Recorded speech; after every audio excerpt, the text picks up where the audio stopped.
One of the touching signs of the influence of philosophy on everyday life is that people can sometimes be heard to complain that they're going through what they call an existential crisis.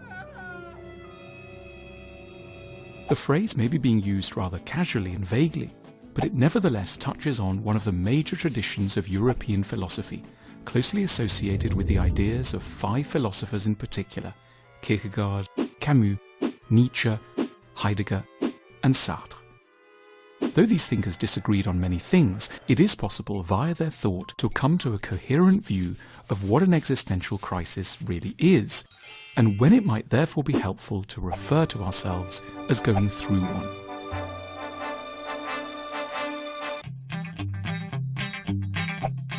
The crisis is marked by 5 distinctive features. Firstly, it's a period when a lot that had previously seemed like common sense or normal reveals its contingent, chance, uncanny, and relative nature. For example, we might start to wonder why we live in this part of the world rather than any other. Why are we doing this job and not something else?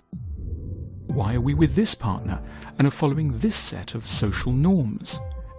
In short, we realize, rather disturbingly, that there are far more options beneath the surface than we normally allow ourselves to imagine. We are freer than we thought. Secondly, this revelation is acutely anxiety-inducing. A recognition of our freedom doesn't bring with it calm, quite the opposite. We recognize that we've been deluding ourselves about what had to be. No one really cares quite as much as we'd thought about what we are and have chosen to do. We could change everything around. We come to a disturbing awareness that our ultimate responsibility is to ourselves, not the social world. Thirdly, we develop a heightened awareness of death. Time is short and running out. We need to re-examine our lives, but the clock is ticking ever louder.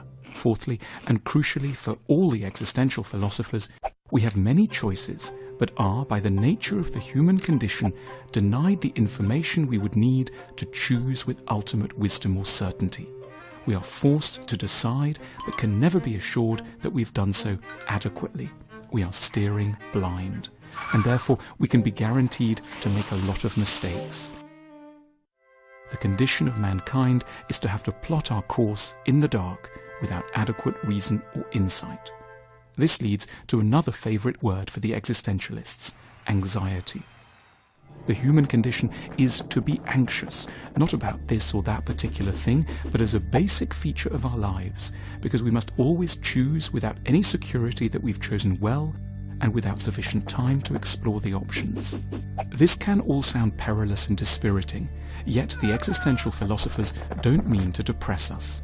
They want to lend dignity and grandeur to dilemmas which we too often think of as ours alone, and therefore feel ashamed about as some personal curse, when they are in fact fundamental features of the human condition, which ennoble us when we consider them with sufficient depth.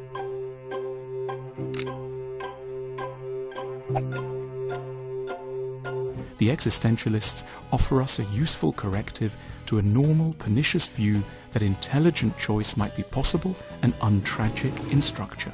An existential approach tempers the modern sentimental notion that perfection is within reach. That you suffer from the agony of choice isn't some anomaly. It's one of the most predictable and poignant things about being alive. This is a message we benefit from hearing quite often, because what helps with regret is the knowledge that in fact every life is burdened by it in some shape or form.